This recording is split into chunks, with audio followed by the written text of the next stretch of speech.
പറഞ്ഞിട്ട് ഒരു novel review ചെയ്യാൻ വേണ്ടിയിട്ടാണ് ഞാൻ ഇവിടെ നിൽക്കുന്നത്. ഉമ്മാച്ചു മലയാളത്തിലെ പ്രസിദ്ധനായ ഒരു എഴുത്തുകാരൻ PC കുട്ടിക്കൃഷ്ണൻ, അദ്ദേഹത്തിൻ്റെ തൂലികാ നാമം ഉറൂബ് എന്നാണ്.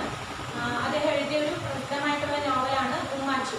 പേരുപോലെ തന്നെ ഉമ്മാച്ചു എന്ന് പറയുന്ന ഒരു സ്ത്രീ കഥാപാത്രത്തിൻ്റെ ജീവിത സന്ദർഭങ്ങളിലൂടെ പുരോഗമിക്കുന്ന ഒരു നോവലാണ് ഉമ്മാച്ചു. അതുകൊണ്ട് തന്നെയാണ് നോവലിന് പേര്. ശരി, ഉമ്മാച്ചു, മായൻ, ബീരാൻ, 3 കഥാപാത്രങ്ങളുടെ കുട്ടിക്കാലത്തെ ജീവിതത്തിലൂടെ പുരോഗമിക്കുന്ന ഒരു കഥയാണിത്, നോവലാണിത്. ഉമ്മാച്ചു ബീരാനും മായനും കളിക്കൂട്ടുകാരായിരുന്നു. ഒരുമിച്ച് പള്ളിക്കൂടത്തിൽ പോകുന്ന, ഒരുമിച്ച് വളർന്ന ഏകദേശം സമപ്രായക്കാരായിട്ടുള്ള 3 കുട്ടികൾ. അപ്പോൾ ഉമ്മാച്ചു മായനും അവരുടെ ഒരു സന്ദർഭം എത്തിയപ്പോഴത്തേക്ക് അവർ തമ്മിലൊരു ചെറിയൊരു ഇഷ്ടം രൂപപ്പെടുന്നു. പക്ഷെ ബീരാന് ഉമ്മാച്ചുവിനെ കല്യാണം കഴിച്ചാൽ കൊള്ളാമെന്നുള്ളൊരു താല്പര്യമുണ്ട്. പക്ഷെ ഉമ്മാച്ചു എന്ന് പറഞ്ഞു കഴിഞ്ഞാൽ അത്ര നിൽക്കുന്ന അത്തറാലിയുടെ മകളാണ്. അത്ര സാമ്പത്തിക സ്ഥിതിയൊന്നും ഇല്ലാത്ത ഒരു കുടുംബത്തിലെ കുട്ടിയാണ് ഉമ്മാച്ചു. പക്ഷെ ബീരാൻ അത്യാവശ്യം നല്ല രീതിയിൽ സാമ്പത്തിക ശേഷിയുള്ള ചേക്കുട്ടി മുതലാളിയുടെ മകനാണ് ബീരാൻ. അപ്പോൾ ഇവർ തമ്മിലുള്ള സാമ്പത്തിക ശേഷി വെച്ചിട്ട് ചേക്കുട്ടി മുതലാളി എന്തായാലും ഉമ്മാച്ചുവിനെ കല്യാണം കഴിക്കാൻ ബീരാനെ സമ്മതിക്കില്ല. അപ്പോൾ ബീരാനൊരു തന്ത്രം ഉപയോഗിച്ചിട്ട് ഉമ്മാച്ചുവിനെ കല്യാണം കഴിക്കാൻ. പക്ഷെ മായന് ഉമ്മാച്ചുവിനോട് ഒരു ഇഷ്ടമുണ്ട്.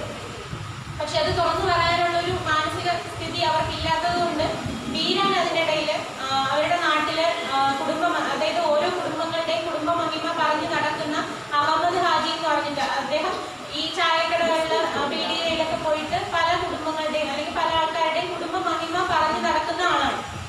അപ്പോൾ അഹമ്മദ് ഹാജിയോട് പറഞ്ഞിട്ട് ഈ ഉമ്മാച്ചുവിന്റെ അച്ഛന്റെ കുടുംബത്തെ പറ്റി, അതായത് അത്തറാലിയുടെ കുടുംബത്തെ പറ്റി ചേക്കുട്ടി മുതലാളിയോട് നല്ല കാര്യങ്ങൾ പറഞ്ഞിട്ട് എന്ത് ചെയ്യാണ്, ഉമ്മാച്ചുവിനെ കല്യാണം കഴിക്കാൻ വേണ്ടിയിട്ടുള്ള ഒരു വഴി തുറന്ന് ഇടുക.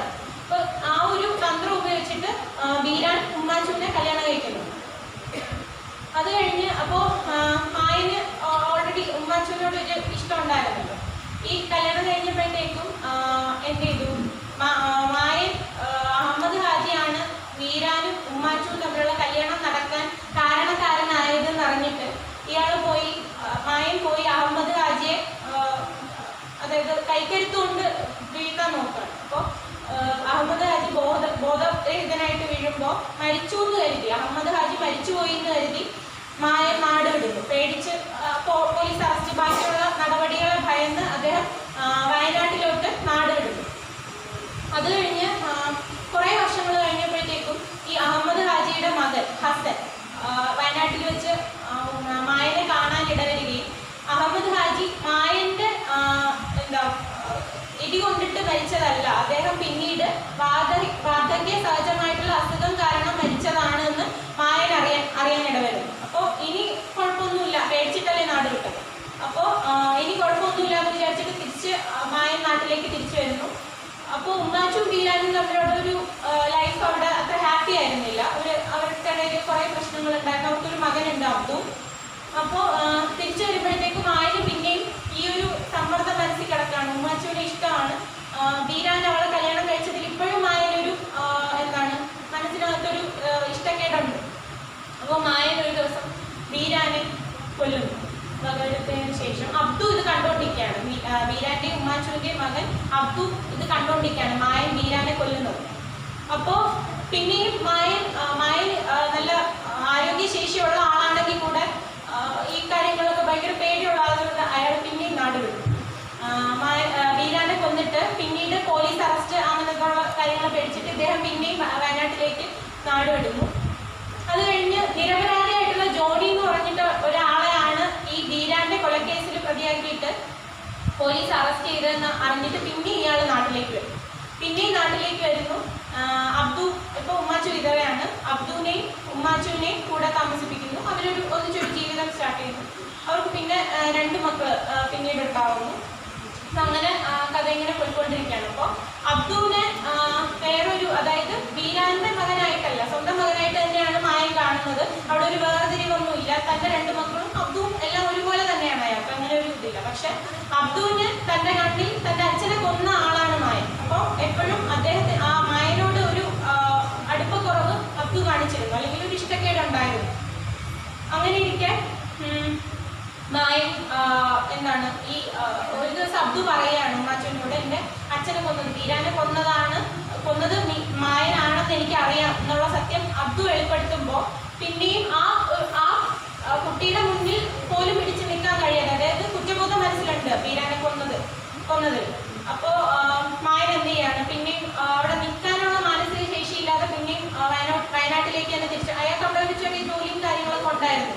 പിന്നെയും വയനാട്ടിലേക്ക് പോകുന്നു. ഹസൻ അവിടെ ഉണ്ടല്ലോ, അഹമ്മദ് ഹാജിയുടെ മകൻ, ഹസന്റെ സഹായത്തോടെ അവിടെ ജീവിക്കുന്നു, കുറച്ച് സാമ്പത്തികമൊക്കെ ഉണ്ടാക്കുന്നു, നല്ല രീതിയിലുള്ള സാമ്പത്തിക ശേഷി ഉണ്ടാവും. അത് കഴിഞ്ഞിട്ട് മായൻ ജീവിതത്തിലുണ്ടായ ഈ സന്ദർഭങ്ങളുടെ ഇത് സമ്മർദ്ദം താങ്ങാനാവാതെ തന്നെ ആയിരിക്കണം ഹസന്റെ കയ്യിൽ തന്റെ സ്വത്തുക്കളും സാമ്പത്തികവും എല്ലാം ഏൽപ്പിച്ചിട്ട് അദ്ദേഹം ആത്മഹത്യ ചെയ്തു.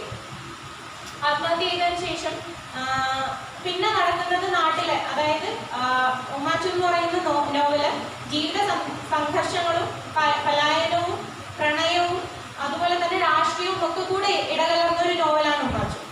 കഥയുടെ ക്ലൈമാക്സിലേക്ക് എത്തുമ്പോഴാണ് രാഷ്ട്രീയം അവിടെ ഒരു ഒരു തീമായിട്ട് വരുന്നത്. ഇപ്പോൾ കുട്ടികൾ അബ്ദുവും മായന്റെ മറ്റ് 2 മക്കളും ഉണ്ട്. അവര് പല രീതിയിൽ, അതായത് 2 തരത്തിലുള്ള രാഷ്ട്രീയ കാഴ്ചപ്പാടുകളുള്ളവരാണ്. അതുപോലെ തന്നെ ബീരാനും ഉമ്മാച്ചുവും കല്യാണം കഴിഞ്ഞ സമയത്ത് അവരെ സഹായിക്കാൻ വേണ്ടിയിട്ടുണ്ടായിരുന്ന ഒരു കാര്യസ്ഥനായിരുന്നു ചാത്തുണ്ണി നായർ. ഉമ്മാച്ചു സ്നേഹത്തോടെ ചാത്തുണ്ണി നായരെ എന്ന് വിളിക്കുന്ന ചാത്തുണ്ണി നായർ. ചാത്തുണ്ണി നായർക്ക് ഒരു മകളുണ്ടായിരുന്നു, ചിന്നമ്മു. അപ്പോൾ ഇവര് തമ്മിൽ നല്ല അടുപ്പത്തിലാണ്. അതായത് ഈ ചാത്തുണ്ണി നായരും ഉമ്മാച്ചുവിന്റെ കുടുംബമായിട്ട് നല്ല അടുപ്പത്തിൽ, നല്ല സ്നേഹബന്ധത്തിലുള്ള ഒരു അവസ്ഥയാണ്. അപ്പോൾ ഈ ചാത്തുണ്ണി നായരുടെ മകള് ചിന്നമ്മുവും അബ്ദുവും തമ്മിൽ ഇഷ്ടത്തിലാണ്. അവർ കളിക്കൂട്ടുകാരാണ്, സ്വാഭാവികമായിട്ട് ആ ഒരു ഇത് വളർന്നു വന്നിട്ടുണ്ടായിരുന്നു അവരിഷ്ടം.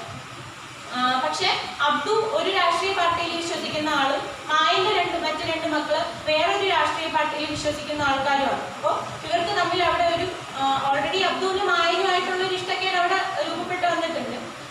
അങ്ങനെ ചിന്നമ്മൂന് പക്ഷെ അബ്ദുവിന്റെ കൂടെ നിൽക്കാനാണ് ഇഷ്ടം. ചാത്തുണ്ണി നായർ പറഞ്ഞു പറ്റില്ല, അങ്ങനെയാണെന്നുണ്ടെങ്കിൽ നീ എന്റെ വീട് വിട്ട് ഇറങ്ങി പോയിക്കോളൂ, നിന്റെ ഇഷ്ടത്തിന് പോയിക്കോളൂ.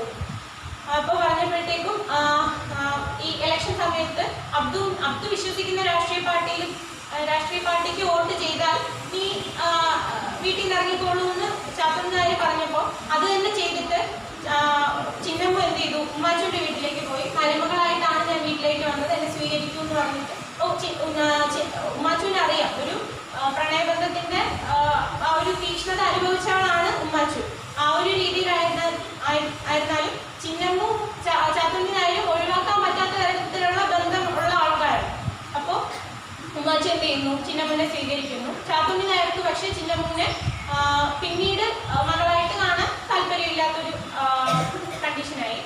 അത് കഴിഞ്ഞ് ചിന്നമ്മുനെ, അതായത് ഉമ്മാച്ചുവിന്റെ വീട്ടിൽ ഒരു ദിവസം ചാത്തുണ്ണി നായർ വന്നപ്പോഴത്തേക്കും ചിന്നമ്മിന്റെ കുഞ്ഞിന്റെ കരച്ചിൽ കേട്ടിട്ടാണ് ചാത്തുണ്ണി നായർ ഉമ്മാച്ചുവിന്റെ വീട്ടിൽ നിന്ന് ഇറങ്ങുന്നത്.